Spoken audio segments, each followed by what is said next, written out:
Welcome back. Well, I guess you can probably say welcome back to me. I just checked before and it's been 144 days since our last upload, which is pretty disappointing on my behalf. But there's been good reason for the hiatus. And that will start to unfold, well, pretty well now. The G60 has still been ticking along slowly, but the misso and myself have made some big decisions in the last year and a half, 2 years, and one of them is to buy a new vehicle. The short of the long of it is we want to travel more, and we want to future-proof the dumbest investment to make it slightly less dumb. We wanted something that can tow comfortably and with a decent payload. So I'm thinking 4.5 ton, which only leaves us with American trucks and your Isuzu trucks. I wasn't really too interested in sitting above or bouncing above the front axle, so American truck it is. So 1500, 2500 or up. I'm going to straight away eliminate the 1500. Why? Because yes, they have the 4.5 ton towing, but I seriously believe that these GVM upgrades that push them way above what they were manufactured to do in Australia, I think it's going to get messy with the manufacturing company and warranties, etc., etc. 1500, out of the question. That was the easy part done. This is where I'm glad I spent nearly 2 years in the decision-making period, because if I didn't, I reckon looking back on it, I would have made the wrong decision. 2500 it is, but Ford, Chevy, or Ram, which one to pick? I could literally go on for days and days on this topic, and I did for months and months, mainly trying to get across in my thick scone why they cost so much money and why am I even considering buying something for that much money that depreciates instantly. I don't think I'll ever come to grips with the cost of these things. However, without further ado, this is where we put our hard-earned Aussie dong. Jimmy, play the tapes, brother.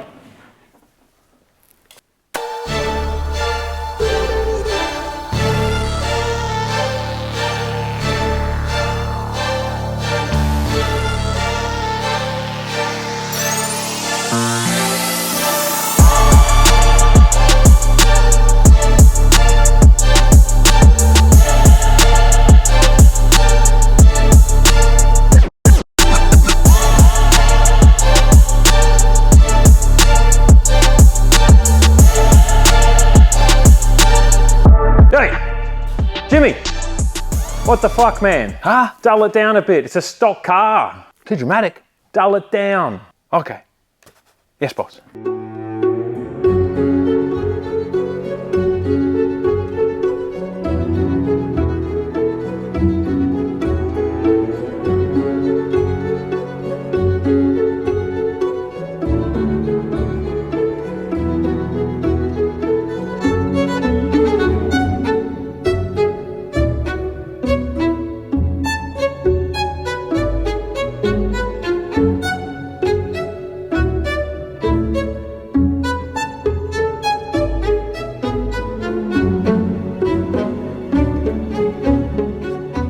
2022 Ford F250.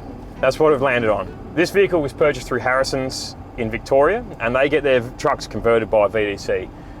VDC, after speaking with a few people that work on these trucks mechanically, and they basically have built businesses around these American trucks, and the people I spoke to, specifically Ford American trucks, they say the general consensus was VDC is the cream of the crop when it comes to the conversion company. So straight away, my numbers for second-hand or new vehicles that I could afford were severely numbered. You know, there might be 5 or 6 conversion mobs that will do your Ford conversion, so my options were limited. Did we want new straight away? No. In fact, it wasn't preferred at all. We were basically not looking for new. Probably going on costs mainly, but also I figure someone else may as well have their truck depreciate as they drive it out of the showroom rather than me. Well, I've eaten my words doing that because we bought a new truck.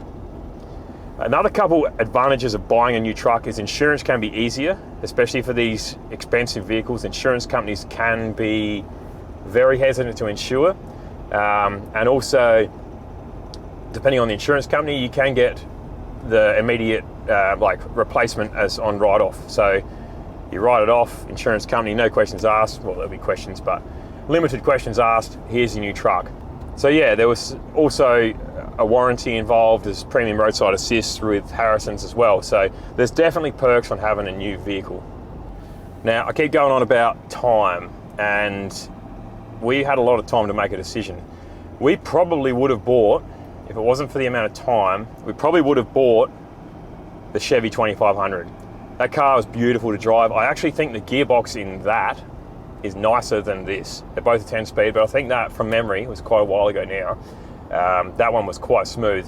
What steered me away from the Chevy was being a part of Facebook pages where I'm still seeing people with like facelift models, new trucks.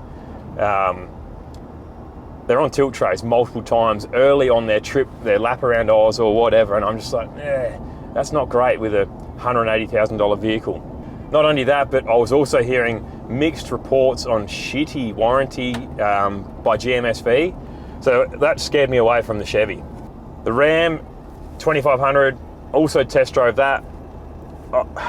To be honest, I'm not a massive fan of the looks, like the aesthetics of the Ram, and it never really was on there, but we thought, why not, this is some serious dollars we're spending, let's just test drive it. So we test drove it. Both the Chevy and the Ram, they're gorgeous. Like, they are very nice to drive. They're very comfortable. They don't feel like a big truck. There's the tech is nice in them. Like, as far as a car to get in and grab and drive, if nothing was to go wrong with any of them, they're all bloody beautiful trucks. You may notice that this is pre-facelift. So I think it's 2024, early 2024, the facelift F truck came out. When we purchased this, it wasn't even a consideration. What I was chasing was, in the later models, was the 10-speed gearbox. We also wanted a few other creature comforts as well, but it didn't warrant spending 40 to 50 grand more on basically a new face. I just couldn't justify the dollars. What we've got here is it's a Lariat, so it's got leather, it's got the big Sync 4 screen, but it's what they classify, or what they nickname, as the lesser Lariat. So the lesser Lariat is effectively not fully optioned. It doesn't have heated and cooled seats, which in a perfect world I would have liked that, especially the cooled seats or the vented seats. A couple things that are actually a big tick on the lesser Lariat: it doesn't have adaptive cruise control. Amazing. I don't want that garbage. It doesn't have lane assist. Once again, I don't want that. I can steer the car. That's my job as a driver. It also doesn't have push button start, which initially I thought, not too much of an issue. Like, it's just a key, like, it's just a car. And then Mark said, nah, that's a big tick. Why? Because that key is constantly reading and using battery power around the perimeter of the vehicles. The lesser Lariat, to us, is probably a better option. So what we do have is a vehicle that can tow 4.5 ton. Tick. We've got the comfort and comfort while towing. So we've done some decent long hauls. We did 13 hours in one stint. I was fine. I drove it, and I said to Elise, look, we'll pull over and we'll get some shut eye if I start to feel dopey, more dopey than I normally am.